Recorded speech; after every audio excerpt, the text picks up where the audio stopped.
Hello guys and welcome to today's live stream. And today, this is the day 11 video, and I've decided it's not going to be 14 days. It's going to be 12 days. So that means tomorrow's video is the last day. However, I still have a lot of Ash stuff in the back which I haven't done yet. So yeah, Ash will stay on the channel for quite a while because I still have enough stuff to hold it down. But yeah, so the first video for the live stream is called One Fact About Every Pokemon Owned by Ash. So let's just get right into it. For every Pokemon owned by Ash. And also, this video is sponsored by Tokyo Tree and Sakura Co. We'll get into that in a bit. Let's do this. Pikachu. Ash's Pikachu has the worst RNG when it comes to paralyzing opponents. Oh? Because in the entirety of the Pokemon anime, Pikachu has only paralyzed 3 Pokemon. Oh wow. With his Thunderbolt. I didn't realize. So I guess Ash doesn't have plot armor. I didn't realize that. Butterfree. In the early 2000s, Ash's Pokemon appeared in numerous comic strips in American newspapers. And in one of them, Ash's Butterfree, as a Metapod, somehow completely deflects a flamethrower from Gary's Rapid Dash. Oh wow. Which shouldn't be possible in the slightest. I wonder if this was unintentionally the first time the move Protect was used. Pidgeot. As of the last aired Pokemon Journeys episode, it has been 1,140 episodes since Ash releases Pidgeot. And he's back. Come back once he finishes the Orange League. But finally, since Ash is getting a farewell miniseries of all of his Pokemon, we will see these two reunite after all these years. And they did. Bulbasaur. Aside from Pikachu, Ash's Bulbasaur has spent the most time in Ash's party. Really? Staying with him for a whopping 250 I did not know that. Charizard. In the Japanese anime, Damien states that his Charmander was so weak that he couldn't even beat a Poliwag. Then later during the Orange Islands under Ash's possession, the Pokemon that defeats Charizard is a Poliwag. That's really cool actually. That's a really cool reference. I didn't know that. Squirtle is shown carrying Pikachu across the water in the episode The Flame Pokemon-a-thon, which could unintentionally make him part of the first appearance of a surfing Pikachu. Also, true. Another fun fact is that in the original anime opening, Brock's Zubat is holding Squirtle with basically nothing. Yeah. Ash's Squirtle can fly as well. Kingler. Ash's Kingler is a battling prodigy. Yeah. Because in his very first battle, it single-handedly won Ash's first round in the Pokemon League. Yeah. No other of Ash's Pokemon has done that. Also, another fun fact is that since Ash caught Krabby in the anime, Game Freak upped the encounter rate for Krabby to 70% in Pokemon Yellow. Oh wow. Raticate. Ash's Raticate is one of Ash's most short-lived Pokemon that he has owned, only being under his possession for a mere 6.5 minutes. Since he regretted trading his Butterfree for exactly. Haunter is Ash's first unofficial Pokemon. Though in the episode Haunter vs. Kadabra, both Sabrina and Ash claim that Ash caught the Haunter. So, you captured a ghost Pokemon, did you? So it's up to debate whether it's his or not. No, it's not. It's not. Like, why? Because do you remember that Leon flashback? They only showed the ones that Ash owned for more than an episode, and Haunter wasn't shown, so he didn't have it. Appearing in only 2 episodes, 4 if you include flashbacks. But funny enough, in one of the flashbacks, it shows at Professor Oak's lab with all of Ash's Pokemon. And he's never been there. He's never been there. Yeah. He's met any of Ash's Pokemon he caught afterwards. Buck. Despite the fact that Ash has a battle with Buck a lot, nor kept in his party for that long of a time, Buck has appeared in every series of the anime except for X and Y. Which is pretty wild. Also, just like Krabby, Buck was added to the list of encounters in the Power Plant in Pokemon Yellow, purely because of Ash's mug. Oh wow. And before we continue with the rest of Ash's Pokemon, I want to give a shout out to Tokyo Tree and Sakura. But if he did in fact own it, then this would be the second shortest lived Pokemon that Ash has owned, since he had then released it at the end of the episode. Mimey is Ash's dad because clearly it's dating his mom. Because, but in all seriousness, Mimey is the only Pokemon that Ash owns that has a nickname. Tauros. Now, I'm not going to do 30 different facts for all of Ash's Tauros, so we'll just do one for all of them. And here it is. It is never revealed whether Ash uses the same Tauros in every battle. Every time he asks Professor Oak to send that is true. We don't know whether he sends the same one or a different one every time.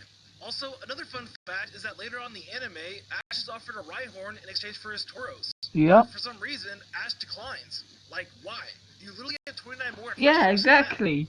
Lapras. Ash's Lapras is the only Pokemon and character in the anime shown to have aged between its appearances. So much so that Ash didn't even immediately recognize it upon its return. If you're wondering, here's the comparison between its ages. Oh wow. Snorlax. Ash's Snorlax is shown using 6 moves in one battle. Not anymore. Enough, my friend the Orc Guardian raised Snorlax as Ash's strongest Snorlax Pokemon. don't have 6 moves anymore.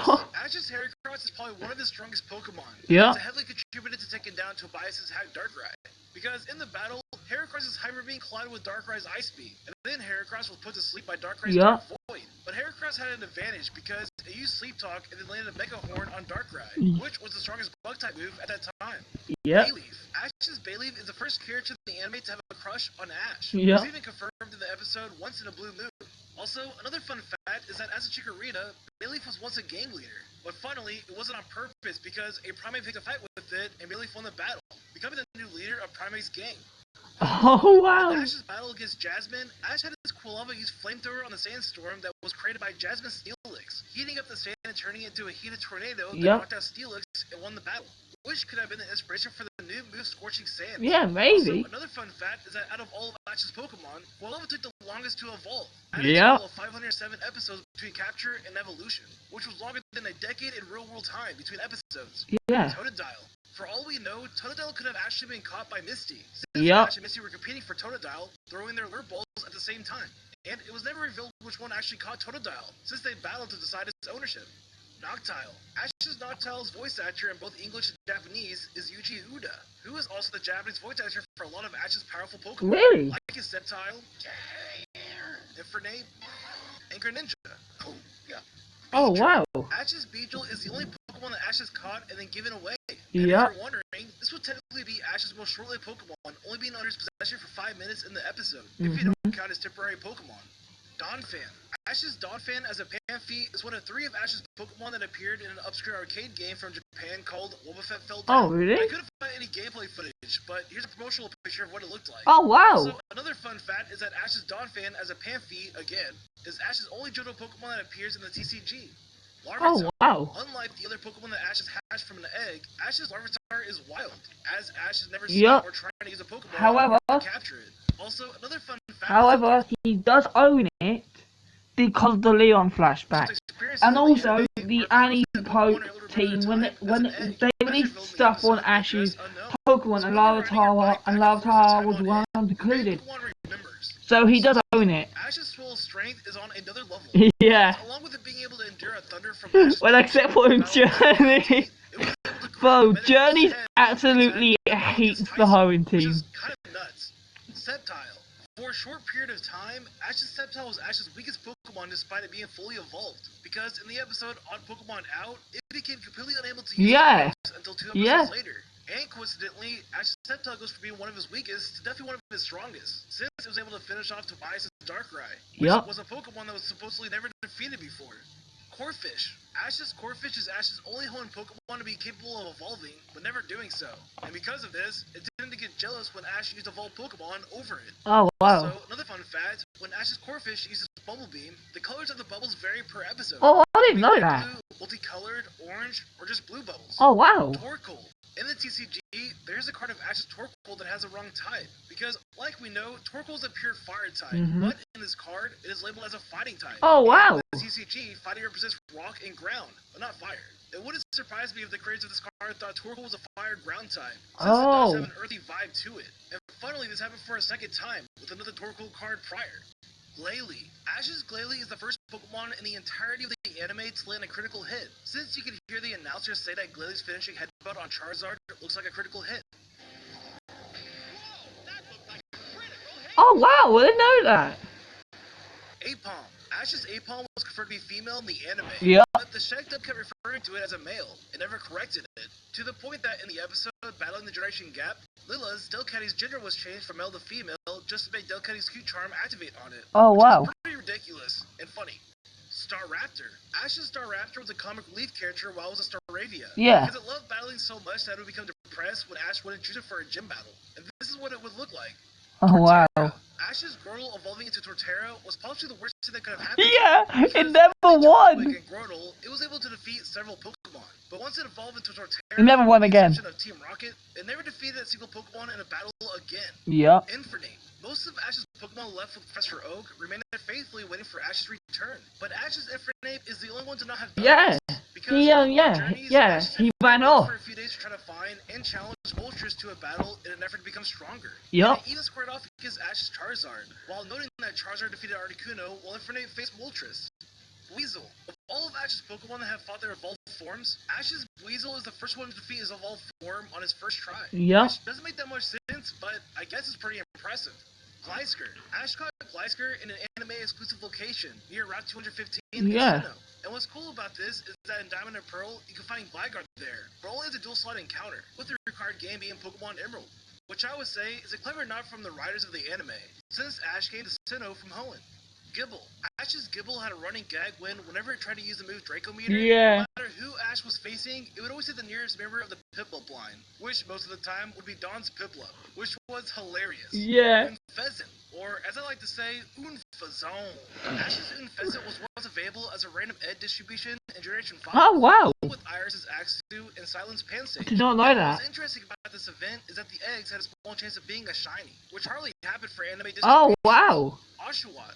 Ash's Oshawott had a strong rivalry with Dawn's Piplup, as they were both trying to flirt with the mythical Pokemon Meloetta. Yeah. And it's where these iconic expressions came from. Pignite.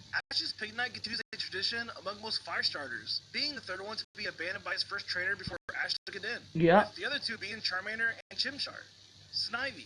Ash's Snivy never learned any new moves beyond the four it started out with. Yeah. So, essentially, it never changed in any way since its debut, which is pretty uncommon for Ash's Pokemon. Mm-hmm. Scraggy. Ash's Scraggy is the first Dark-type Pokemon to belong to any main character. Yeah. Although, it has never learned a Dark-type move to this day, which I wonder if it's because the Dark-type is the evil type. Another funny fact is that Scraggy is the epitome of players trying to land the move Focus Blast, since it had to use the move on 9 different occasions, but only once it had actually hit the target. Oh, wow. Leavanny. Ash's Leavanny is the first Pokemon of Ash's to evolve during a gym battle, which is pretty insane given that Ash has done 34 gyms beforehand, and that over 15 years had passed since the first gym battle with Brock. Yeah. Palpitoad. Of all of the Pokemon that Ash has owned and still currently owns, Ash's Palpitoad has appeared in the fewest episodes, only appearing in 10. Yeah. The fact is that Ash's Palpitoad's height is inconsistent across the few episodes that it appears in. Yeah. In his first episode, it was around Oshawott's height, but in the second appearance, his height reached up to Ash's waist, and then later on, it went back to its original height again. Boldor. As a rock and roller, Ash's Boulder used a different variation of the move Sandstorm each episode to use a move in. Oh, Here's really? what it looked like in the episode Gotta Catch a Rock and Roller. Yeah. Then in the episode Where You Go, Audino. And then finally in the episode King of the Mines. Oh, wow. I did not know that. Crocodile. Ever since Ash's Crocodile was a Sandile, it had always been wearing a pair of red sunglasses. Yeah. Funnily, those sunglasses must have become a part of it, because when it evolved into Crocorock and then again into Crocodile, the sunglasses evolved with it to be big enough to fit on his face every time. Yeah. Greninja. Ash's bond with his Greninja is aura-based, since it was revealed Yup. in journeys that Greninja can use. I called this when it happened, by the way. I called this out. I called it, and so yeah, I knew what was going on. Lucario. So I guess aura users can bond so much that they can practically fuse with their trainer, which Yep. might explain Ash Greninja. Talonflame. In Ash's match against Alan, the screen that displays their team shows Ash's Talonflame twice. Oh, wow. Hawlucha, which is pretty funny. I did not know that. Ash's Hawlucha is one of the few Pokemon in the anime that has its own theme music, and this is what it sounded like. Goodra. Oh, yeah, it Goodra did. was completely undefeated, having never been knocked out in a single trainer battle up until Ash's battle against Alan. Yeah. Another fun fact is that Goodra and his pre-evolutions were voiced by Jason Griffith, who famously voiced Sonic in all the Sonic the Hedgehog Oh, games wow. 2005 to 2015, and even Sonic in Super Smash Bros. Noivern. Ash's Noivern as a Noibat inside its egg revealed Ash's Talonflame's ability to be Flame Body. Oh, And wow. Incidentally, this made it time for the fastest Pokemon to hatch from an egg, with it hatching in the very same episode it was obtained in. Also, along with it being the fastest Pokemon to hatch, it became the fastest egg Pokemon to evolve, with only 34 episodes in between. So that means Oh, wow. Noivern gained 47 levels during that time. And to my knowledge, it only battled once during those episodes, with some side training to go along with it. So Ash probably gave it a ton of rare candies off screen. Yeah. Rotom Pokédex. Ash's Rotom phone displayed Ash's Rotom Pokédex's And electric type, yeah. And this confirmed that Rotom Pokédex is a pure electric type. Rollit. Ash's Rollit inspired Rollitt's Ultramoon Dex entry, where it states that Rollit ought to like to stay Wait, in did it really to say? make its nest. Oh, well, A that's trick sick. bag. I didn't know that. Two. Yeah, Ash technically owned a second Rollit while he was demonstrating the ancient Snownian Pokeball. But Yeah. he released it right after. And also, yes, this would be Ash's shortest lived Pokemon beating his Beedrill, only being under his possession for a mere 30 seconds. Lycanroc. Despite Ash's Lycanroc being a rock type, it loves taking baths, since it hates being dirty. Yeah. It will even fly into a rage when it realizes it's not clean. Incineroar. As a Litten evolving into Torracat, Ash's Incineroar had a unique evolution animation. Yup. Instead of the usual blue glow, it was surrounded by flames, with some parts of his body glowing with a purple aura as it evolved. Nebby. As soon as Nebby evolved into Solgaleo, Yep. no one ever called it Nebby again. Also, another fun fact is that Nebby's favorite And also, food in the anime Ash doesn't is star own it candy, as well. which incidentally He is technically based doesn't on own it Pokemon, because a they also Japanese have candy that that also Annie inspired the designs of the Pokemon Pokemon mentioned in it. Premier and the items Revive and Max Revive. Oh wow. And moreover, it inspired the Starbits from the Mario Galaxy games and the Star Fragments that appeared in both The Legend of Zelda and Animal Crossing. Naganadol. Ash's Naganadol may not officially have been released by Ash as a Poipole, because when it returned as a Naganadol, Ash didn't have to catch it again, but instead he just returned to the vault that he had it in before. Ultra Beasts, Buzzwole, Stakateka, and Pheromosa were all temporarily caught by Ash so that he could take them back to their home. Melmetal. Ash's Melmetal as a Melton had a darker colored nut than others of his species, since his nut was once used in a car belonging to Team Rocket for a short period of time. Another interesting fact is that Melmetal is Ash's only lone Pokemon to never use a Z move, even though Ash was Z to use Corkscrew Crash with. Rotom Phone. Ash's Rotom Phone funnily considers itself superior to Rotom Pokédex, since it claims it has a multitude of functions. Oh wow. Dragonite. Ash's Dragonite is the first permanent Generation 1 Pokemon Ash has caught since his Snorlax. It was caught a whopping 1001 episodes prior. Another fact is that it's been even longer since Ash had a Pokemon that evolved in the same episode that was caught in, with the last Pokemon being Primeape. It was caught and evolved 1070 episodes prior. Gengar. Ash's Gengar's color scheme is different from other Gengar in the anime series. But it's not shiny. This is another Gengar seen in Dreams. It makes me wonder if this might be a light Gengar, like the light Pokemon seen in the TCG expansion. Yeah, maybe. And if it is a light Gengar, does that mean that it's not evil? Since most Gengar are pretty menacing. Lucario. While eggs in the anime used to have a special design based on the species they hatched into, Ash's Lucario's egg hatched to appear in the 12-kilometer egg in Pokemon Go. Yep, exactly. Surfetched. None of Ash's Pokemon had ever defeated a Elite Force Pokemon until Ash's Surfetch defeated Draz's Mega Altaria. Another fun fact is that Ash's Surfetch is the only Pokemon in the entirety of the anime to have landed more than one critical hit. Yeah, but obviously that was required for Surfetch it was required. In the Japanese episode Satoshi vs. Dande, the announcer of the Royal Coronation series identified Dracofish as the ruler of ancient Galar, Ash's team, which is pretty interesting. And finally, for Dracofish's second fact, this might be the final Pokemon that Ash will ever own, since he's being retired from the anime. And it's true, he never caught another one. In his farewell series. And if I had to guess, I'm going to put my money on Goldango, since it's his 1000th Pokemon. Let me know in the comments what Pokemon you think Ash might own after Dracofish. And to go the extra mile, Ash has typically owned a ton of different Pokemon. And I'll just put a montage of all of them on the screen now. Ranging from Pokemon like Ponyta, where you're raised in the Pokéathon and won it by it evolving, to Pokemon like Meowth, where he was given as a rental Pokemon for the Pokemon League exam. Then you have Pokemon like Latios, Latios, and Rayquaza, where they battled against Hoopa Unbound in the 18th Pokemon movie. And after counting, there are 42 Pokemon that he temporarily owns throughout the entirety of the anime. Which in total comes out to 109 Pokemon that Ash has owned since he debuted in Pokemon nearly 25 years ago. An end of an era. And there you go, one fact for every Pokemon owned by Ash. Hope you guys enjoyed. Here we go. 10 hours left of Welcome Journeys. Obviously, you know, this is out of date because we don't have Adrian Pokemon Master.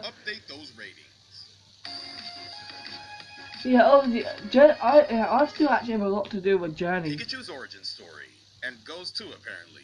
The journey starts today! Bulbasaur's mysterious garden without Ash's Bulbasaur. Scorbunny's debut. What do you mean Go's not catching it? Top 10 anime betrayals. Oh, never mind. Pokemon Go the episode. When did Ash catch Mr. Mime? They really made us think Dawn and Brock were back. They really made us think Ash was battling Ho-Oh. Oh my god! Ash caught a Dragonite?! Not the first Pokegirl with an undecided major. Old school versus new school. Now this is how you set up Ash's next goal. This was fun. More raid battles, please. Go meets his perfect partner. That he never used. Now this was the true betrayal. Way to go. You evolved him too early. Let's battle Lieutenant Surge without actually using Lieutenant Surge. Duplica's Ditto 2.0. Was this meant to be a season finale? At long last, the Riolu prophecy has been fulfilled. Pikachu's goodbye, but it's Rabu. Now imagine this, but at Oak's lab. Even bad guys deserve a day off. Karina needs whatever Ash is feeding his Dragonite. Part 1, drugs. Part 2, more drugs. This was low-key a 2-in-1 for Galar. I'm not crying. Okay, I am. Cause Go caught Sobble. I'd be annoyed too if Pete Up took my place. Did we really just get another jealousy episode? Jenny is precious and must be protected. Fake friends last a day, true friends last a lifetime. Not as good as the Ash and Dawn trading episode. Barefoot Waifu is here to disrespect. Oh no, Ash's Pikachu evolved. When Go's being a better Ash Ketchum than Ash Ketchum. Yeah. Oh, how we've missed you, Alola. Y'all just gonna visit Peter City without seeing Brock? Riolu gets his revenge. Sorta. Did Go just solo a Zapdos? Part 1, boring. Part 2, infuriating. Yep. About time we got into the Sword and Shield plot. Darkest Day exposition dump. We're just rushing to the climax now, aren't we? Ash and Go, Sword and Shield speedrun. So I'm gonna quickly pause this. So what I did with Journeys, this is a little bit of spoiler for the right? Basically, I have like say around 50 episodes in, so it's still quite early in. But what I did was that I used an episode or two beforehand to set it up. So yeah, I do have set up. Where's Ash's Snorlax when you need him? Yeah. I hate that I know what sphere shipping is. Ash is never getting an Espeon, is he? Oh my god. La la la. Oh yeah, Ash has a Farfetch'd. What a epic underground battle. Oh my god. Yusine is fuming right now. Yeah. We called it Mission Impossible. Chloe in Wonderland or something. Camelot's training to knighthood. Yep. Sadaka's love. Sadaka's life. Make these 2 in 1 stop, please. Worst starter debut. The chivalrous. Yeah, again, and then like I said, I fixed I fixed Grookey too. I gave Ash Grookey. Yeah, that was obviously I was showing like Ash has Grookey. Mine was the mood for the whole episode. Ew, Drizzile. Go hide him till you can evolve again. Let the evolution quest begin. I'm sorry also completely removed Chloe Dark. Completely removed it. Why am I emotional? We barely knew this Bloet. Pikachu's a sussy baka. Old Pokemon and Gary in the same episode? Sheesh. Mystery Dungeon. Annoying edition. Why did it take this long to catch more Peko? Mission. Alola Ninetales. Ignore the legendaries. For now. Sims for Chloe. Yeah. Darling's formation training. Best girl teaches Chloe how to be a traveling companion. Plot twist. Darkrai and Cresselia are dating. Oh my god. Finally, Alola League acknowledgement. Ash vs Volkner 2. Electric Boogaloo. Drizzile's back. Guess it's time to evolve again. Yeah. When the Chloe clone is cooler than actual Chloe. Yeah. I'm not gonna explain the 2 Urshifu. I'm blue. Da-ba-dee-da-ba-da. The Great British Bake Off. Yeah. But with Cynthia. One step closer to Super Saiyan. Yeah. Looks like Lucario's got a new rival. The Lucario sweep nobody asked for. The Ice Queen. Yeah. Yeah.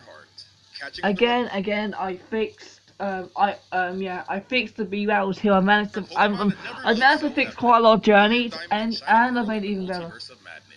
Deus Ex Arceus, Hisui catching simulation. Yeah. Doc Brock is back. Brock the motherfucking Rock. Yep. And so ends the Heatran Chronicles. I mean, the Arceus Chronicles. All aboard the Haunted Train. I'm glad the writers remembered Ash's Gengar. Wholesome backstory we should have gotten earlier. Best Pokemon couple. They should have really quit Team Rocket. Does this count as an Alola episode? They always did, to be fair. Battle barely saved this episode.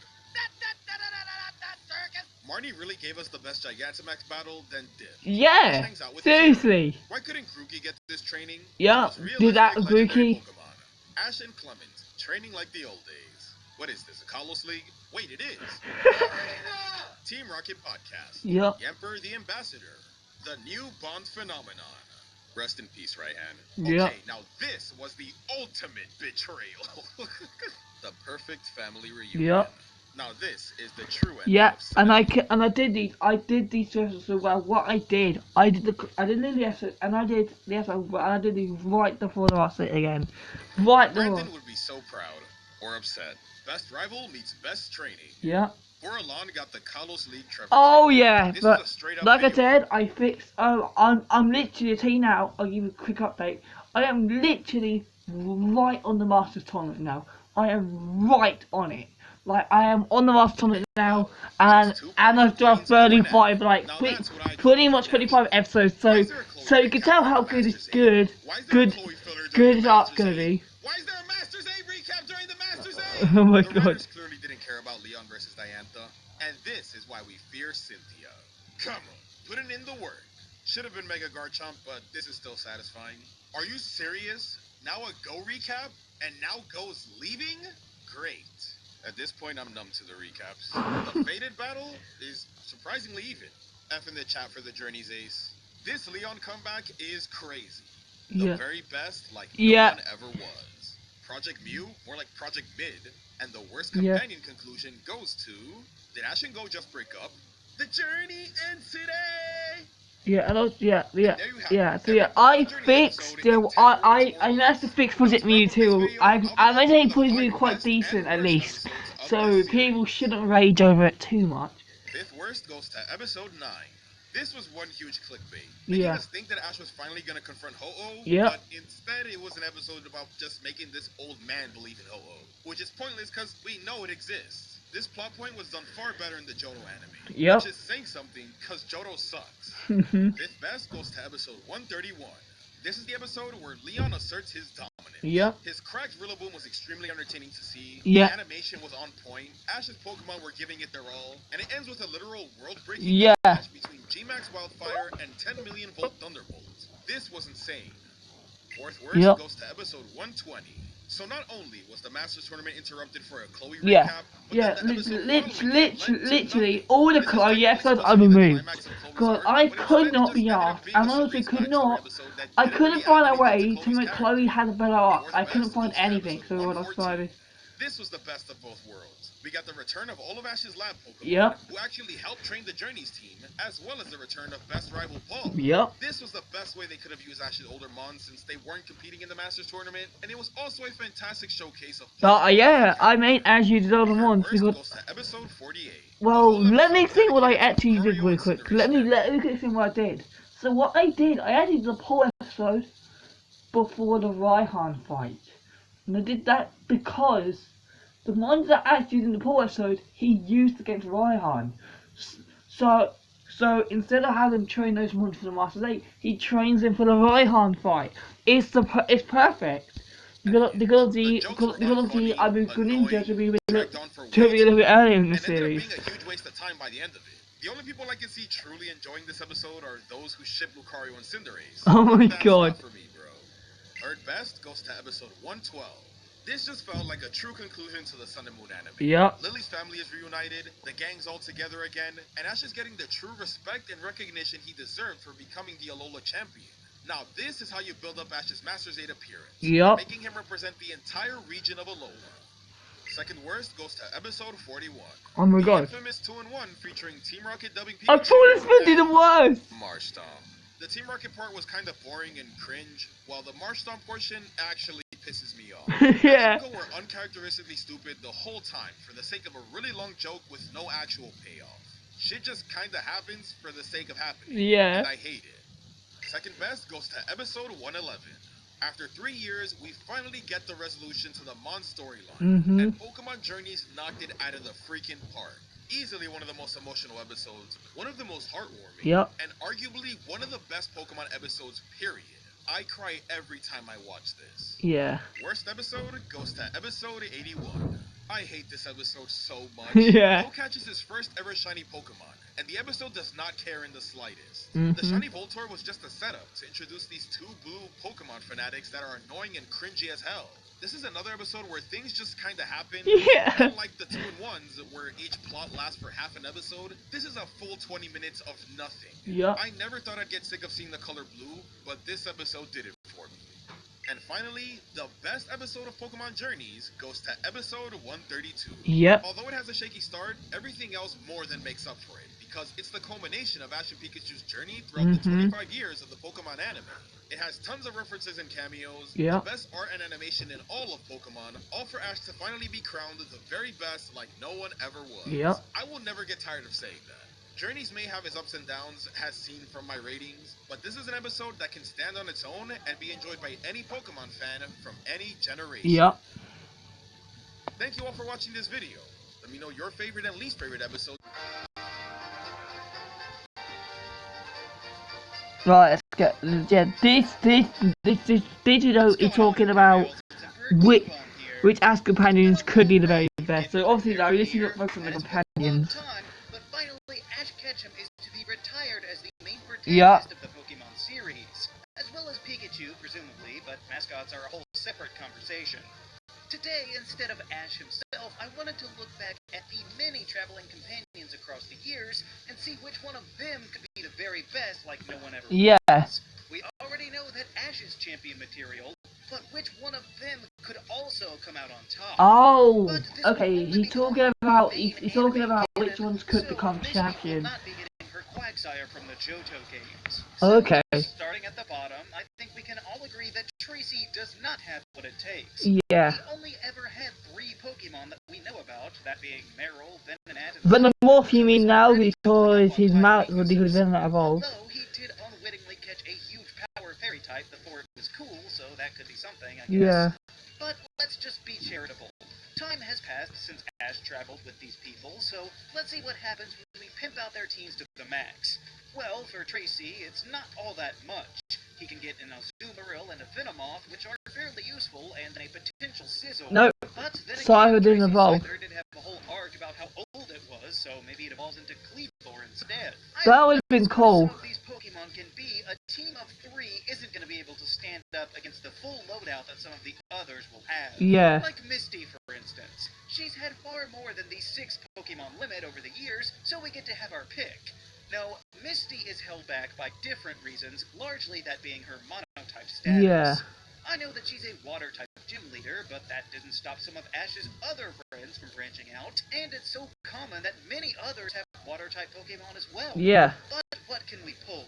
Well, Misty, of course, has her signature Starmie on her side. Yeah. She also has a Gyarados, a Politoed, and a Corsola, and she has a Horsey that could evolve all the way into a Kingdra. Now, here's where things get interesting, because going off of the anime, she also famously had a Togepi that one day evolved and she let it go. Yep. In the games, releasing a Pokemon is permanent, but in the show, they could always find a way back if they really wanted to. Yep. So I'm gonna say that it's not impossible for Misty to have a Togekiss as Mm-hmm. well. Now that does help a bit, but it still leaves her whole team very weak to Electric, so Pikachu alone could do her in.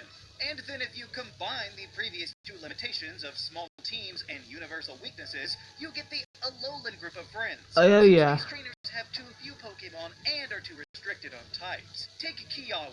He's got a great showing of Charizard, Turtonator, and Alolan Marowak. These are all pretty strong Pokemon, but they're also all fire types, so if he's facing one bulky rock type on the opposing team, they'd cut him in half. Same for Sophocles, only ever catching a Togedemaru and a Vikavolt, and then borrowing an Ampharos. He could have captured a whole slew of electric types since then, but we had no confirmation of that, so that's all we can work with. The ladies are not much better, Lana only having caught a premium and an Eevee. She'll probably just evolve that into a Vaporeon. Even if she doesn't, if she makes it cover her team's weaknesses, that's not gonna let her survive in a Nuzlocke. Matlow is much the same with her bare bones Tsarina, although arguably she could have more going on, but we'll come back to that later. Oh, okay. Lily has her Alolan Vulpix. Yep, that's it. Even if she was able to evolve it at some point, she's not gonna be able to solo that for very long. Another bar cry comes from Silent, since the chef extraordinaire only ever caught his signature Pansage, and then a Crustle, a Stunfisk, and at one point a Basculin. So even if he used a Leaf Stone and evolved his partner, that's still a pretty soft team, with no real universal threats, but still overlapping weaknesses. However, things do improve with the other Unova candidate, Iris, since she branched out a bit more, having a fully evolved Haxorus and Dragonite, but despite being a Dragon Tamer, she still had an Excadrill and an Emolga, so that is a decent amount of coverage. But then the only other Pokemon that we know she caught was a Gibble, so even if we evolve it up to Garchomp, that does help, sure, but it also doesn't really bring a lot of type diversity, maintaining the heavy ice weaknesses. So she has gotten the closest of anyone so far, but it's not quite enough to be the strongest. It gets cut back even more with her replacement, Serena, since she only has a Delphox, a Sylveon, and a Pancham. Now, she could have conceivably evolved that Pancham, however, that would require a Dark type to be on her team. But if she did catch an unspecified Dark type, why would she not use that on her all-out team? So, since we are not able to know if she ever caught that Mega Absol like she has in the games, this is a rare instance where we cannot fully evolve her team. Clement, however, puts up more of a fight. Right off the bat, he's got a Luxray and a Diggersby who are very strong, but he's also got a Dedenne and a Chespin. Now, he can evolve that Chespin to its final stage easily enough, but luckily he also has his gym Pokemon to call on, Magneton and Heliolisk. Granted, these are different types, tilting the team to be more similar, but it's still better than not having a full team of Pokemon at all, so given the right strategy, he could do some serious damage with these Pokemon. Yep. So that just leaves us with the cream of the crop, starting with Brock. Obviously, he's got a Steelix that was evolved after he let his brother take care of Onix. He's also got a Crobat that evolved from the Zubat that he had for so long. On top of those, he's also got a Fortress and possible tanks, and great coverage Pokemon with both Ludicolo and Krogunk. Now, we've never seen Krogunk evolve, and I think that it could still be fairly strong without it, but a Toxicroak wouldn't hurt either. So that is a solid team with even good backups waiting in the wings, like Golem, Marshtomp, or Sudowoodo. So Brock is a real contender here. So then I would say about on equal footing with him would be both May and Dawn. May has a trusty Blaziken as a powerhouse, as well as a Venusaur and a Wartortle who can easily evolve into Blastoise, so that gives her a solid starter trio going. Not to mention the additions of Glaceon and Snorlax, since we can all assume that her Munchlax will evolve at some point, and then she also has a Beautifly and a Skitty. So even though Beautifly isn't the strongest Pokemon out there, it does provide nice type variations that a Delcatty wouldn't. It's a pretty nice team. But Dawn has a good setup too, given that she already has a Mamoswine and a Togekiss to help out, as well as Pachirisu to provide decent support. However, Dawn's most prominent partners, Piplup and Baniri, are not evolved. If we were to evolve them fully into Empoleon and Lopunny, and for good measure, let's evolve her Quilava into a Typhlosion, then Dawn would make a formidable rival with that kind of team. However, I think we can agree that Dawn seems less likely to evolve some of her lower stage friends. Piplup wouldn't evolve.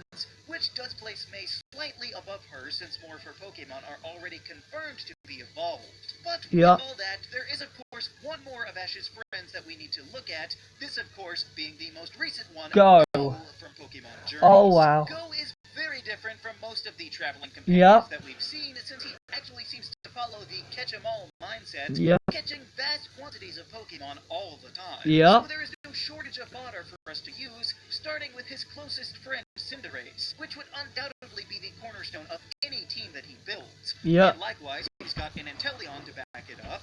Now, he also completed the trio, but his Grookey was not seen to evolve. We could do it ourselves, but we don't have to. We can just pick another one of his many Pokemon, like a Ferrothorn, to fill that role instead. And we can round out the rest of his team with the full-blown Golurk that he caught, his Alola Ninetales, and a hardy Heracross.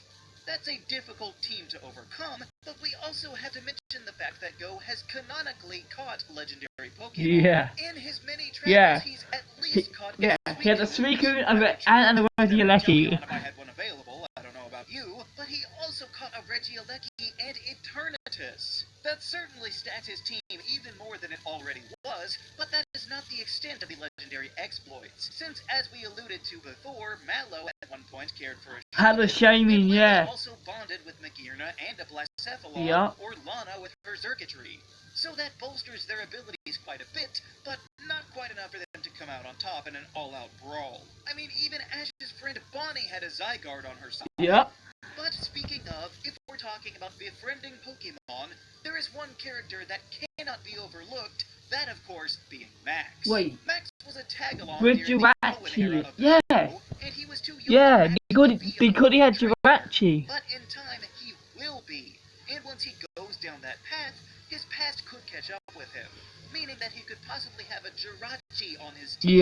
There was a whole movie about how great friends they were. So if anyone was to get a mythical, I think Max would clinch it for sure. And if not that, then he also befriended a Deoxys at one point. And other prominent friendships allow him to possibly have a Mightyena, a Breloom, a Bayonet, and a Gardevoir or Gallade. Possibly being able to Mega Evolve any one of those last three, so that's a pretty strong full team.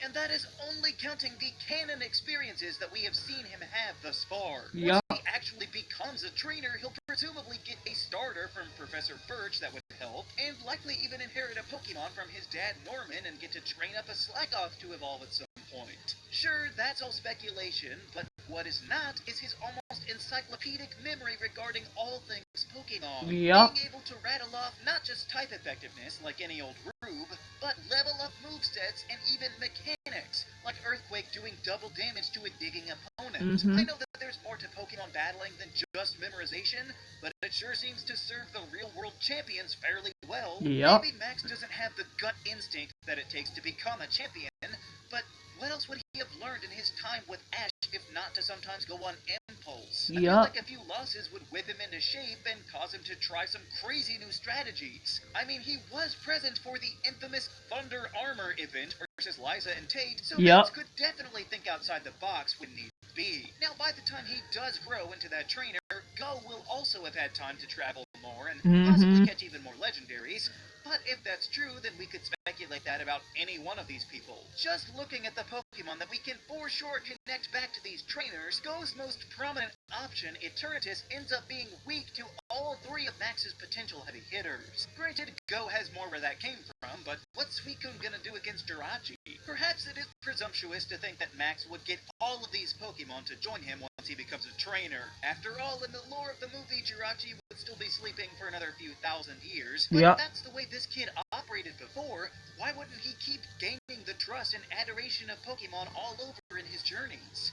We've seen plenty of Ash's friends over the years not care about this sort of thing. Silent never caught a full team because he never forged any relationships important enough. But Max's personal investment in the individual Pokemon, combined with his immense knowledge of the ins and outs of battle, along with his potential starting team, makes me inclined to say that Max would indeed be one of the most dominant trainers that we have seen across the history of the show. Believe me, I didn't expect this either. But if Ash can be an up-and-coming kid that wins champion tournaments, then in a few years' time, I could totally see Max getting reunited with his old friend only to end up beating him. And honestly, this is kind of the redemption arc that Max needs, so we don't all think of him as such an annoying little brat. Maybe you don't agree, so which of Ash's companions do you think could be the and he's still 10. Yes, now we're looking at the toughest battles. I think now that you could definitely add on Ash vs Leon onto this list because of Rillaboom being around. What's up, Lumious trainers? I'm Mystic Umbreon, and it's great to be back on the channel. As Zach said, we'll be counting down Mr. Ketchum's toughest battles to date, but keep in mind, that list is just our opinions. Yep. So if your picks differ from ours, let us know in the comments. We hope you enjoy. Now when it comes to this list, also keep in mind that this isn't just limited to battles Ash has lost. Just because he loses a battle does not mean it was tough. Yeah. If that was the case, then Ash vs. Trip would be number 1. Yeah. Have that. There are actually some really tough battles Ash was able to get the win in, so expect some of those as well. I would if we were to do this list now, I would definitely put Ash vs Leon in here, 100%. Before getting into the actual top 10, here we have a few honorable mentions that were just shy of making the list. Okay. Ash's battle against Olympia. Yeah. Ash's first battle against B. Ash's final battle against Sawyer. The battle against Drake and his busted 10-move Dragonite. Against Kukui, or more like Tapu Koko. And the neck-and-neck Alola League Finals battle against Gladion. Alright, now let's begin. Number 10. Starting this list at number 10 is Roxy. Roxy had a well-known reputation defeating trainers only using 3 Pokemon, even when they brought 6 Pokemon to that battle. Roxy and Ash battled, and she used those same stakes against him. She defeated every single one of Ash's Pokemon, aside from his Pikachu, who eventually did defeat her Garbodor. The fact that she gave herself such a handicap and still almost defeated Ash is pretty impressive. So I definitely think this match has the honor of kicking off the top 10. Number 9. Now, if you thought Roxy's 3 on 6 was tough, next we have the Grand Trial. Which is even tougher. It was a 3v1. One mistake, one slip up, and the Grand Trial would have been over. It's not like Nano was a pushover either. He proved to be strong by defeating Ash in a one-on-one pre-trial just a few episodes prior. What made things even more difficult is the fact that all throughout, Nano was getting under Ash's skin by insulting his skills as a trainer. It's a great tactic to distract your opponent and make them lose focus. And he almost got Ash too. Luckily, Lycanroc was there to snap Ash out of it. And because of that, they were able to get the win by staying in sync. Also, shout out to Tapu Bulu, who gave Ash a Citrus Berry mid-battle. That probably helped a little too. Yeah. Number 8. Let's throw on some nostalgia goggles as we rewind back to the Battle Frontier, where we Oh yeah. The battle between This Ash's was tough Charizard because and no one's because was obviously definitely this is the no first time joke. Ash fought a Despite legendary. Charizard having the type advantage against Articuno, it was still a hard battle nonetheless. Charizard's wing got frozen, and it did struggle for a little bit. Eventually, though, it pulled through and was able to pull off an epic win using Seismic Toss. This battle is Pokemon A and V material for sure. Number 7. Continuing with the Battle Frontier, we have Ash versus Annabelle. Which one? The fact that Ash had to take her on twice in order to win should tell you how strong this girl is. And although Ash's battle with Sabrina back in the day was mostly a joke, it did give us a glimpse at the true power Psychic type trainers possess. And I feel like the battle against Annabelle perfectly exemplifies that. On top of specializing in the already busted Psychic type, Annabelle also had the ability to communicate telepathically with her Pokemon. So Ash had no idea what was coming. Their first battle was so bad that her Alakazam alone took out 2 out of Ash's 3 usable Pokemon. Exactly. And it's not like Ash was losing because he was overconfident or anything, she was just that good. And just when you think the nightmare was over when Pikachu finally takes down Alakazam, she got out her Metagross. Legendary Metagross. Yeah. Rest in peace. Number 6. Just shy of the top 5 is none other than one of my favorite battles of all time. Ash versus Gary. This was the battle this was tough for Ash because Gary, the true rival, constantly belittled Ash, and Ash was always falling behind him. It was the match all of us wanted to see, and it was the match we got. Ash's Snorlax knocked out Nidoqueen, his Heracross took a straight Fire Blast, and his Charizard managed to knock out Gary's Golem. In the end, it all came down Charizard had to knock out 3 Pokemon to get Ash to win the battle.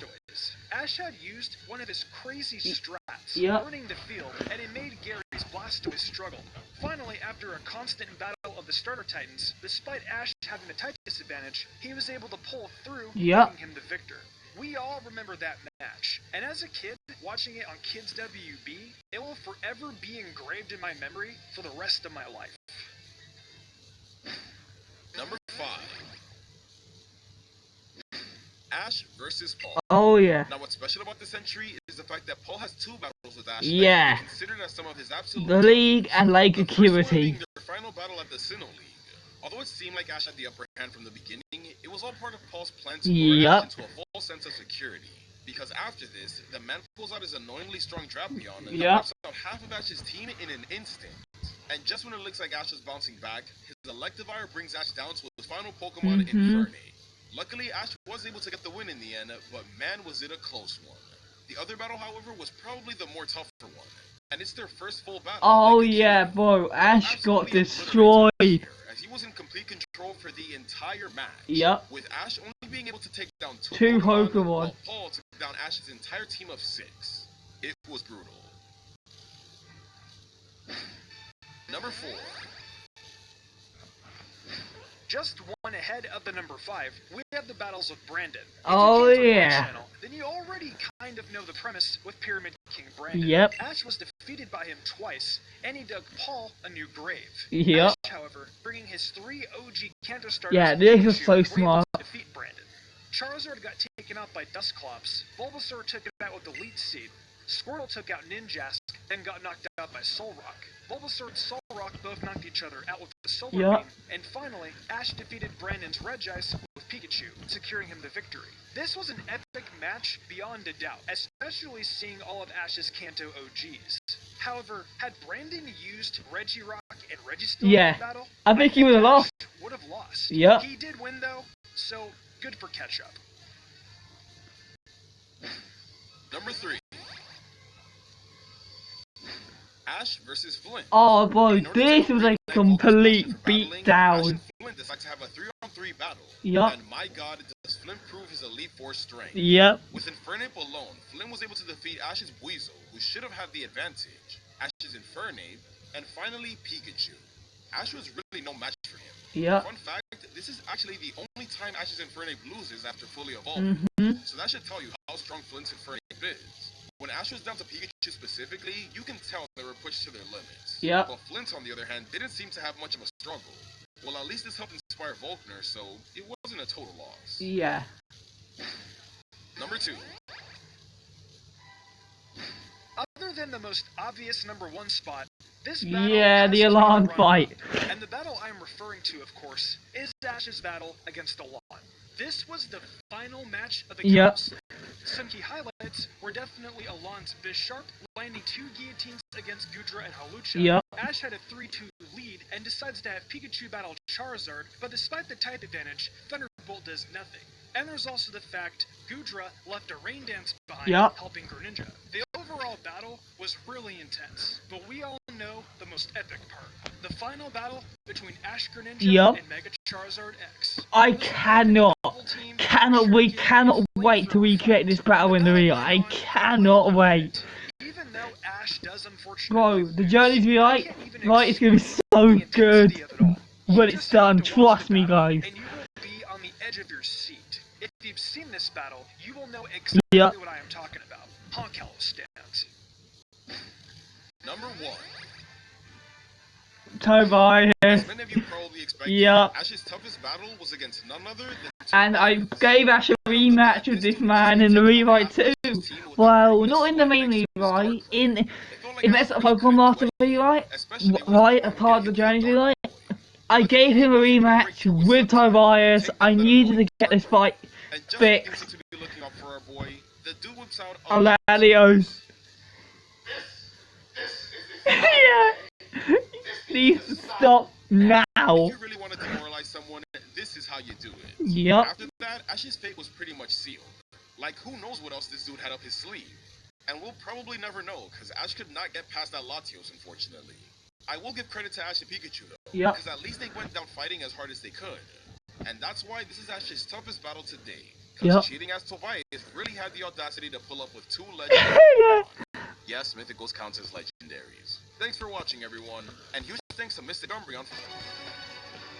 Now we're looking into how bad Ash's league losses really were, and I think I know which one's going to be top of the list. I think I know which one.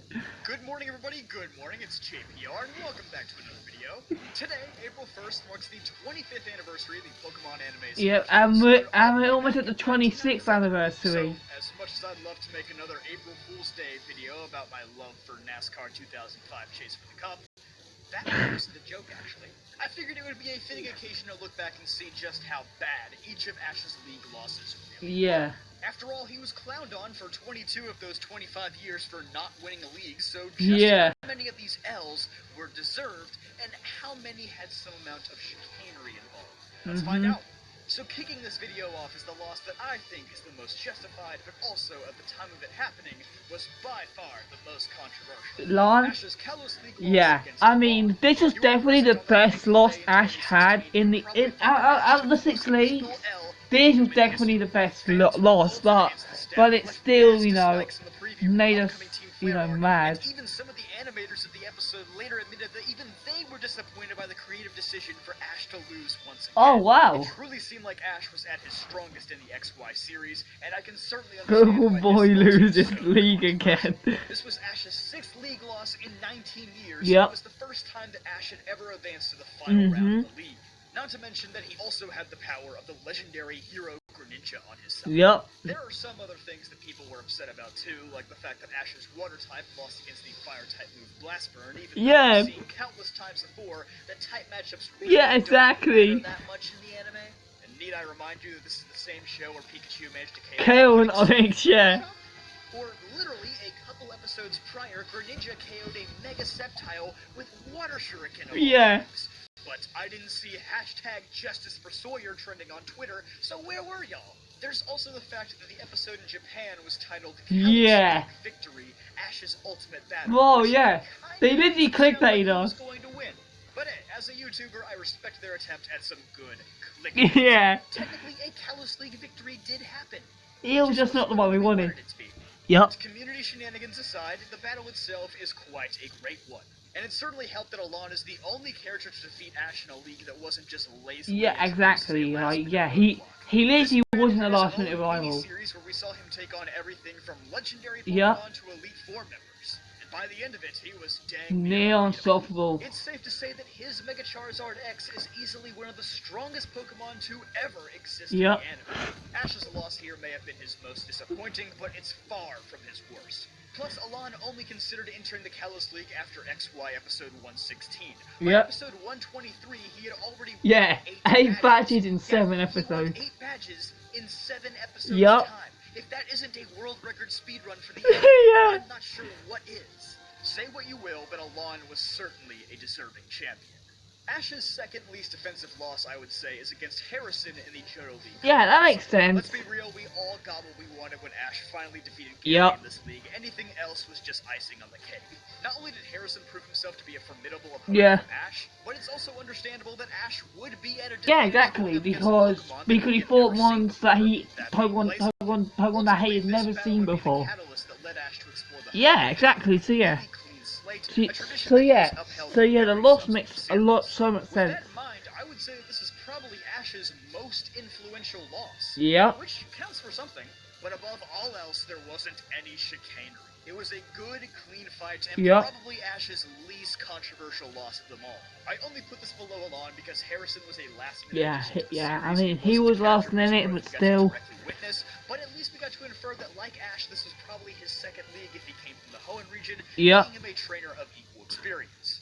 Ash's third league loss is also the third loss that we're covering. Tyson, okay, that makes sense, These three make the most sense. This fight isn't great. It's probably one of the weakest full battles in the entire 25 because isn't it one episode? Worst fight in this video, and certainly the most forgettable of them all.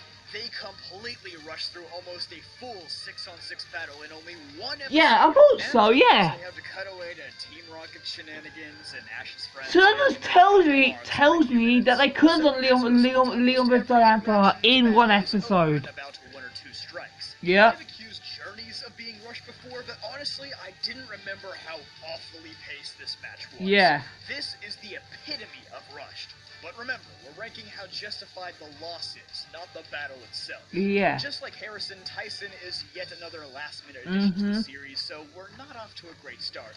But like Alon, at least Tyson went on to win the league instead of taking the L like Harrison did. So Ash did lose to the strongest trainer there. A lot of people seem to dislike that Pikachu ended up losing to a Meowth of all things, but it's not like this is the only time in the anime where a Pokemon is stronger than it normally should be. I mean, that's literally what Ash's Pikachu is. So there's no reason this Meowth couldn't be on its same level. At any rate, while the episode itself is undoubtedly one of the worst, the loss itself isn't a horrible one. It's probably the last one on this list that isn't horribly insulting either. So prepare yourselves for what's ahead. Now we have officially crossed the threshold from acceptable losses to downright despicable. Here we go. Which one is it? Number 3 on our list is Ash's Sinnoh League loss. Tobias.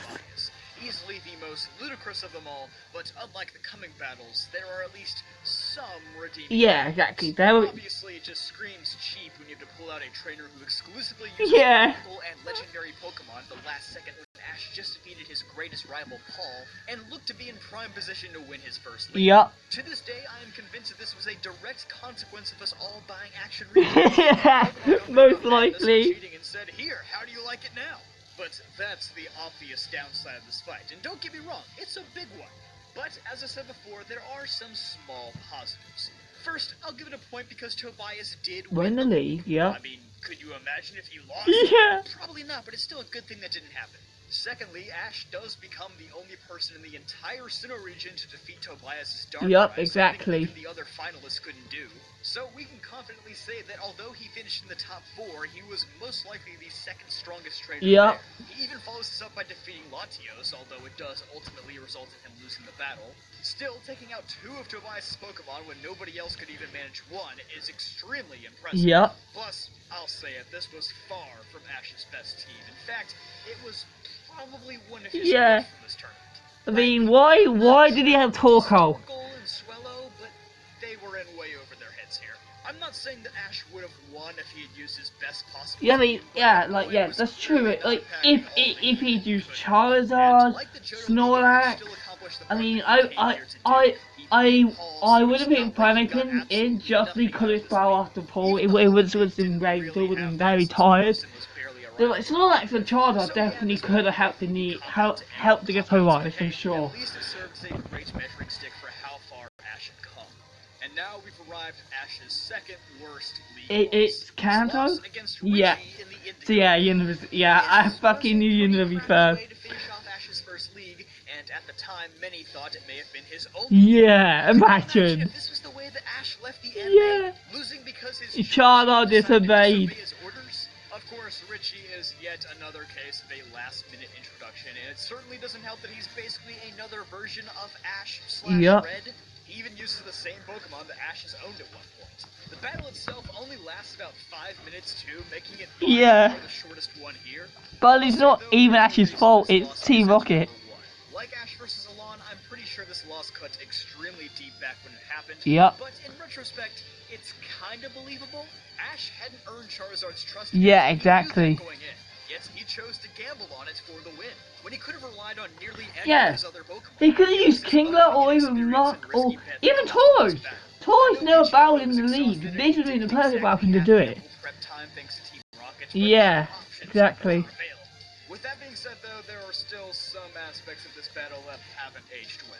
First of all, they must have hired those NFL lockout referees because deeming Ash's Squirtle unable to battle just because he got put to sleep is kinda whack. And Charizard not obeying Ash being grounds for disqualification is also quite sus. Yeah. Pikachu was also very tired from battling against Team Rocket earlier in the episode, so all around, Ash did get kinda jobbed on this one. Yeah. But certainly still not as bad as our the Unova League loss. That's right. It's Ash versus Cameron from the Unova League. Now, I'll preface this by saying, do I think Best Wishes Ash deserved to be remotely close to winning this league? No. No. Exactly. Compared to previous series, his team was very underwhelming. Yeah. I mean, at least having lost to Virgil. You literally introduced him to Battle Ash, and he never battled him. We all know this. But that does not mean he should lose to the one trainer in the region who was less competent. Yeah, exactly. Cameron was late to register for the league. He only brought 5 Pokemon to a full battle, and he thought the Unova League would take place in the Johto region. His entire strategy boiled down to using his secret weapon Hydreigon to just sweep Ash out of the gate. Yep. When Cameron's back is against the wall in the most cliche fashion possible, his Riolu manages to blow Ash's one lead. Exactly. Because almost every Lucario in the anime has to have, like, I don't know, about a 1000 base stat total. Yeah. The cherry on top is the absolutely horrid title of what is it? Unova League Conclusion. Pikachu Oh my god. You know good and well. Ash isn't going to win this fight. That spoiled the result. Oh my god. Yeah. So this title spoiled the end result far before the episode had even aired. Yeah. This might be the worst episode title in the history of episode titles. Yep. At least with Ash vs. Alon, it was good clickbait material, yep. Anti-clickbait. Yeah. This episode is a complete embarrassment from start to bitter end. It is easily one of the worst episodes of all time, and that's saying something because there are 2 other episodes in the Unova League arc alone that compete with it for that title. Axew. Does anybody remember the Axew film that happened in the middle of the league? Anybody? I'm sorry, but not even Unova Ash deserved a loss this bad. It genuinely feels insulting to watch. But thankfully, ever since then, it seems like they've been a lot more cognizant of recognizing Ash's skills. Yeah, exactly. Hopefully we won't get anything nearly this bad ever again. But if you want to witness some truly great battle, I guess that's it. Here we go, guys. The final video of the stream by my friend Ozora, and it is the true meaning behind Ash Ketchum's goodbye. Realizing that change and accepting your accomplishments was a very important key to this final episode. Oh? However, there's something way more. And within it all, a very important message was hidden by the writers. Yeah? Not just to Ash Ketchum, but to us. Us as well? What? Fans. So, everyone, let's recap and review Ash and Pikachu's final episode. Okay, let's go. We begin off with Ash, Misty and Brock at the iconic split road. Yep. Where, like always, it's time to say goodbye. Yep. Typical Brock gets all up in Misty's face. Yeah. He was saying how much of an awesome person Misty is, or just saying how much he loves Mister's sisters. But whatever it was, we're gonna put a stop to it real quick. The boys say goodbye to Misty, and following that, Ash and Brock say their goodbyes too. Man, Even though those two didn't do much in this final series, just having them here, being the ones who started it all with Ash, the nostalgia, emotions, yeah, exactly. It hit differently. Goodbye, and always thank you, Misty and Brock. I will miss you. Next, we see Ash and Pikachu admiring the view and landscape of their hometown, Pallet Town, as the boys run down the hills through the sunset. Of course, Ash has done this many times, but with this being the last time, it just hit differently again. Yeah. The duo arrive back at home to be greeted by Mr. Mime and Ash's mum, Yep. Delia. She notices that the two are dirty, so they get into the bath. Delia was holding Ash's clothes, which made me believe that Ash was getting a outfit. Like yeah, that is really weird. That they didn't. However, this time was different, and this will be emphasized more later in the video. Okay. Oh yeah, the Ash and Pikachu used Thunderbolt meme in the bath. Yeah, it finally happened. Dying of laughter. Afterwards, Delia makes Ash's favorite meal, croquettes, and Pikachu gets a mountain of Pokemon food. Yeah. Being one of the strongest Pokemon in the world, he truly deserved that. Just seeing Ash spend time with his mother at the end of the day, eating dinner like normal children, was a nice change of pace from what we're used to seeing of Ash in episodes. Yeah, exactly. We're always used to following him and Pikachu as they go on these many new adventures. Yeah. So, having time to just relax and chill, it was a really nice change. His mum was so huge. Yeah. Especially as this is the final episode. Whilst in bed, Ash speaks and reflects about his encounter with Latias and Latios. Yeah. Hoping the two are finally safe at their homes. As them saying goodbye to Ash to go back home in the last episode is what triggered him to realize he should go home as well. Yeah. Delia wakes him up and Ash is late like he was in the first episode, as today he's going to meet Professor Oak. However, he nearly runs out in his pajamas like before. Yeah. So his mother stops him just in time, which was very funny. The original series soundtrack starts to play, and as the boys head out the door, Ash's mum quickly stops him again to show Ash she's bought him some brand new shoes, which look clean as heck. They even have the green logo from his original series hat. However, Ash says no to changing them, as he'd rather have his worn out ones. And this is where the episode really started focusing on the big message to us as the audience and to Ash himself, which us as the audience have to figure out. Okay. And I love this. We'll get to the end of what this is later on. Ash arrives at Oak's lab to be greeted by Tracy and his marrow. Yep. He tells Ash that he's been sent by Professor Oak to go do some work for him. It's very nice to see Tracy get some proper screen time here. Yeah. And just seeing him interact with Ash for one last time. Inside, Professor Oak is looking for Charmander, who seems to have escaped. Yep. Ash notices this when he only sees Bulbasaur and Squirtle here, which are the new starters that Oak needs for the brand new trainers. Yep. Ash takes it up on himself with the help of his Pokemon to look around everywhere for Charmander, but everyone has no clue. Pikachu then notices Charmander through its scent, and with its good smell, they find the fire starter trapped in a tiny cave. Ash goes inside, suddenly slips, but is quick to recover. He comforts Charmander, saying everything is alright, and Charmander, seeing Ash save him, lifts his saddened spirit, and jumps out of the cave himself. Yeah. Poor Ash, he even said, why did Charmander escape himself? Anyways, Ash climbs back up, and Gary helps him out. It turns out he and his Umbreon were actually looking for Charmander as well. With the starters reunited, Ash and Gary leave the lab. Gary congratulates Ash on becoming world champion, but then questions him how close is he to finally becoming a Pokemon Master. Which dazzles Ash as Gary leaves. This is the second turning point to the big message that this episode is trying to tell Ash and us as the audience. Okay. Later on, Ash thinks to himself silently in the sunset, and Pikachu asks if he's okay, which he tells his buddy he's fine, quickly brushing off his sad confusion. The two go home. We are then shown a montage of Ash and Pikachu going by their day, sleeping, eating, helping around with the Pokemon, and just having fun at home, like usual. Doing the same exact thing every day. One day, Tracy returns home, and we find out that his Venonat has evolved and changed into Venom. Now remember that word. Changed. Okay. Important to the big message we need to uncover. The focus on Ash moves over to Team Rocket at the HQ, who as of 2 episodes ago disbanded the team, and now all happen to be chefs for all the grunts at the HQ. It was really weird, but funny to see the grunts having lunch like normal people. You would think they'd be aggressive like all the time. Exactly. Team Rocket are very depressed right now, still not willing to give up their grudge after their exactly. Pikachu, leaving Wobbuffet, who is following them, very worried. Another day arrives. Ash tells his mom he's going out to find some Pokemon. Well, he says that the camera focuses on his shoes again. Yeah, I didn't notice that. Again, they focus on it. They focus on the shoes a lot. Big message the writers have for Ash and for all of us. Yeah. Ash and Pikachu wander through the forest, amused by the variety of Pokemon. However, close by, Meowth is actually following them. Well, not just Meowth. It turns out the whole Rocket trio are here too. Yeah. And had the same idea. The three of them make up in a wholesome moment, and with Boba Fett, Team Rocket is re-established. Man, I'm so happy that wasn't the end for Team Rocket, as them retiring would be okay. Yeah. But ending it off with a sour note just doesn't suit our lovable villains. Exactly. Team Rocket attack Ash and Pikachu, capturing Pikachu. We then get an amazing Sakuga animated moment of Team Rocket doing the anthem one last time. Yep, final time. Man, even got me tearing up. Mm-hmm. Even Team Rocket were crying, knowing as if this is their last time ever doing it. Yep. Anyways, Pikachu tries to escape but can't. Ash is about to save Pikachu with his other Pokemon, but it turns out this guy left everyone back at the lab. Yep, exactly. With no other options, Ash rushes towards them by himself, but is stopped by Galgeister's Shadow Ball.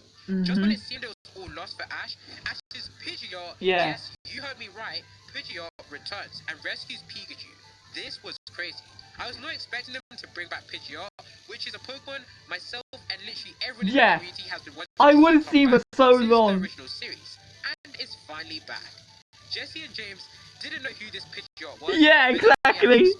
That was so funny. Ash's old Pidgeotto who evolved, and they were shocked. In an epic Sakuga sending Team Rocket blasting off again for one last time. But this time they're happy because it's reaffirmed their goal to capture Pikachu once again. And holding hands, our Team Rocket group blast off again into the sky. Ash says thank you to Pidgeot for saving them, and is so happy as his friends, the Pidgeys and Pidgeottos are here too. He's so proud of how amazing the protector of the forest has become, and it's goated how the anime brought him back. Thank you, Annie Poe. Once again, another day arrives. Ash tells his mum he's heading out, and still decides not to take his new shoes. Ash and Pikachu enjoy their afternoon laying in the grass, and he remembers what Gary said to him earlier on about how close is he to becoming a Pokemon Master. In sadness and confusion, falls asleep. Suddenly, a huge group of dark clouds appear, pouring it down in rain. Ash and Pikachu find shelter. The two watch as the Pokemon come to the tree for shelter, and this is the big moment. Ash finally realizes the big message to what Gary was trying to say to him, and about how close is he to achieving his goal of becoming a Pokemon Master. What truly is that dream of his? Finally, we get the answer to what the community has been speculating and theorizing for the last 25 years of what a Pokemon Master is. As Ketchum says, Pikachu, we met Gary earlier, right? He asked me if I'd got closer to becoming a Pokemon Master, but becoming a champion is not my goal. I believe I'm still a challenger, going on many more adventures and meeting new Pokemon, because nothing is ever a waste of time. Meeting that Latios too. I want to become friends with every Pokemon all around the world. I'm sure that will make me a Pokemon Master. Pikachu, one day I will become a Pokemon Master, and I hope you'll be right beside me. Alright, let's go. So, a Pokemon Master is becoming friends with every Pokemon all around the world. That's what will truly make him achieve that status. Latios proved earlier that Ash still hasn't become friends with every Pokemon, and I think that moment was just beautiful. Thank you to the writers for finally revealing what this dream is. Even though this is the end, Ash is going to keep going and meeting all kinds of Pokemon to achieve his dream, and with his partner Pokemon Pikachu by his side. Hopefully we'll see this happen one day. But that's not all, because I still haven't told you the huge message the writers are trying to tell us. The rain stops, revealing a big rainbow, and the two run towards it. Back home, Delia's about to wake up Ash, but notices his brand new shoes are gone. And I've changed his shoes. By his old, worn-out ones. We then see Ash and Pikachu walking through a bunch of cherry blossom trees. As he walks, he's wearing these brand new shoes, revealing the big message of this whole episode: accepting change. Accepting change. Ash was afraid and didn't want to accept it was time to change. As soon as his mom offered his new shoes, he was quick to refuse them, as he was fine with his current worn-out ones, as he didn't want to accept change. It was also clear when Gary asked him about his goal, because Ash was really confused and quickly brushed that over because it's something new to him. It's change. No matter what region or journey funny, Ash has always worked to becoming a Pokemon master as the end goal. But has he ever actually sat down to reflect? Yeah, he didn't. Is he to achieve he never has. No, because he's afraid to accept the form of change. Yeah. He's having to go down a different route in life to achieve what he's dreamed of.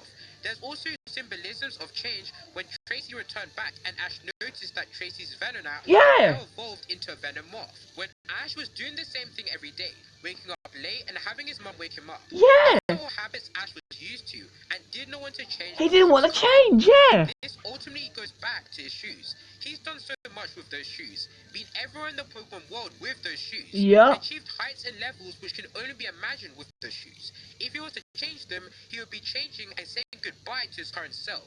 That's what he was comfortable with.